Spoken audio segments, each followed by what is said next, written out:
তুই পইরা পরীক্ষা দে, তুই না পইরা পরীক্ষা দিয়ে এ প্লাস পাইয়া এ প্লাস দিয়ে তুই করবিটা কি? ওই এ প্লাসটা দিয়ে হবে কি? কোনো লাভ নাই। পইরা পরীক্ষা দিয়ে এ প্লাস পা, আর যদি এ প্লাস নাও পাও তাতেও সমস্যা নেই, কোনো ব্যাপার না, ব্যাপার পরে দেখা যাবে। স্যার বুয়েটে চান্স পাবো না, ইউনিভার্সিটিতে ঢাকা ইউনিভার্সিটিতে চান্স পাবো না, ভালো কথা, ঢাকা ইউনিভার্সিটিতে সবাই এমনিও চান্স পাবে না। বাংলাদেশে যদি 20,000 ধরো যে 1 লাখ গোল্ডেন এ প্লাস পায়, ধরো তো 1 লাখ কি বুয়েটে চান্স পাবে? আর বুয়েটে চান্স না পেলে কি ওদের জীবন শেষ হয়ে যাবে?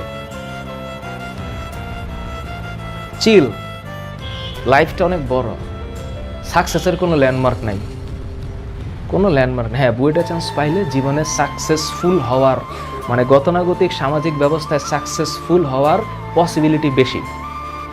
আমাদের সমাজ ব্যবস্থায় একটা ঢাকা ইউনিভার্সিটি স্টুডেন্ট যে একটা পার্টে থাকে আর একটা ন্যাশনাল ইউনিভার্সিটি স্টুডেন্ট সেই পার্টে থাকতে পারে না, কারণ সমাজে তাকে ডিভাইড করে দিয়েছে। এটা একটু খুব ভালো, এটা একটু খুব খারাপ।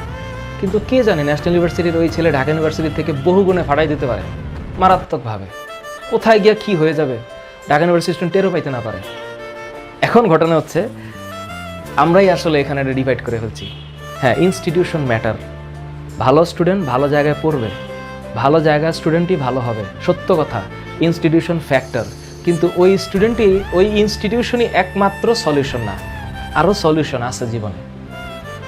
এটাই মাননীয় শিক্ষামন্ত্রীর একটা ভিডিও আমার পেজে আছে, আমি সেখানে কমেন্টগুলো দেখি, এক একজন ফাটাই ফেলতেছে, আরে দূর রাখেন এগুলো আবেগী কথাবার্তা, এইসব এ প্লাস ছাড়াও চলবে, এ প্লাস না পেলে তো কোনো বাপ মাই তো পাত্তা দেয় না।